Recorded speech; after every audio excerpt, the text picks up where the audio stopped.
and welcome to the first ever Cinema Fanatic episode. I hope you brought your beer and pizza, because tonight we're going to dig into the bowels of cinematic feces and bring you one of the craziest films ever released to the public. This is the Turkish Star Wars.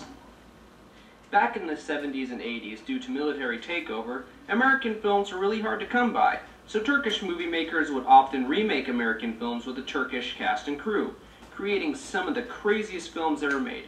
So crazy that no drug trip in the world could compare.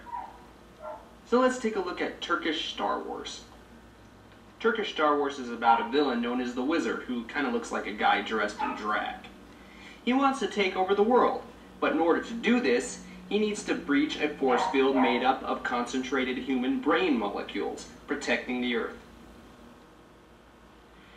Now you know this movie's going to be weird when a force field is made out of compressed human brain molecules, and the only way to defeat it or deflect it is to use a human brain?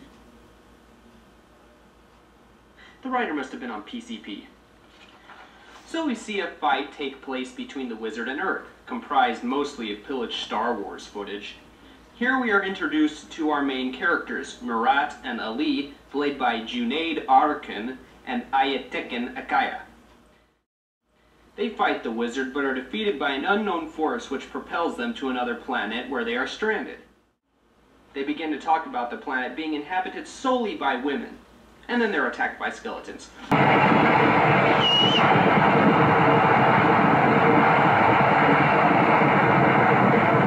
Look out! Skeletors love children are attacking! They have a spirited battle. Then Murat and Ali steal some horses and ride off into the desert.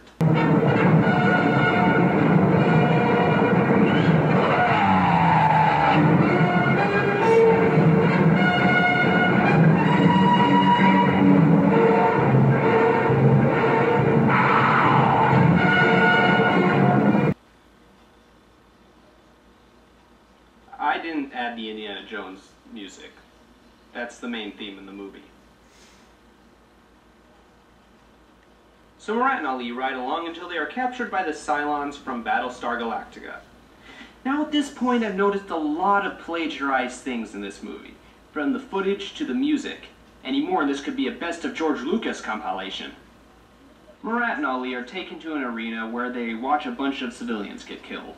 They fight the Wizard's forces again, but receive wounds which give away their human origin to the Wizard. They hide with a group of refugees and agree to help them.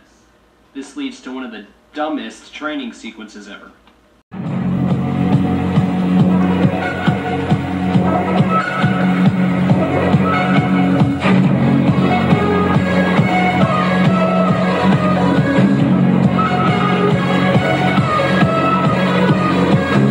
Murat and Ali go off in search of the Wizard, which leads to a bar fight. The Wizard blackmails them by saying Murat's love interest will be killed if they do not do what he says. Murat and Ali go to the Wizard's fortress and are interrogated. Murat defies the Wizard's offer to join him, and another fight ensues. Good God, how many fight scenes can there be in this movie? The bad guys never win, so why did they keep trying? Oh God, I need a Tylenol. So Murat and Ali are defeated and subjected to torture, which consists of them being crushed by rocks and being buried in 2 inches of sand.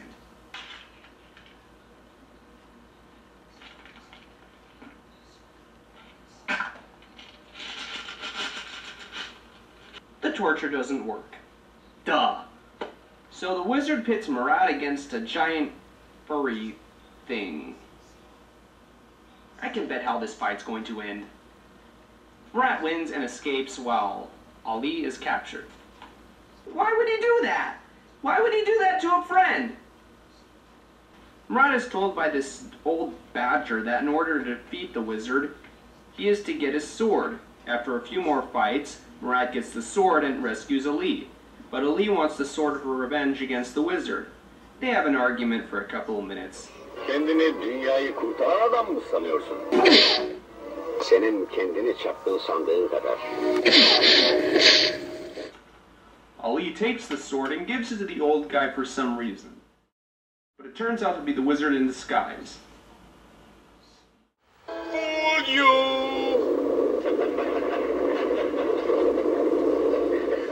Ali proceeds to get his ass handed to him until Murat comes to his rescue.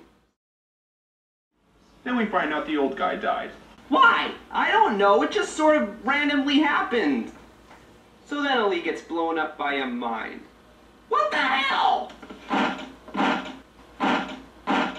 So to avenge his friend's death, Murat melts the sword down into gloves and boots. This leads to a very brutal end fight between Murat and the wizard's forces, in which mummy heads and rocks explode, and Muppets get cut in half. So Murat finally confronts the wizard and unconvincingly cuts him in half. So Murat says goodbye to his love interest and flies off in the Millennium Falcon. The end. This movie, it's so bad. It's so bad that it's so bad that it's good. True, the premise isn't very well written and the editing is atrocious, and the production values are down the toilet, but I found this a highly enjoyable film. I'm the Cinema Fanatic, and my motto is to stay away from...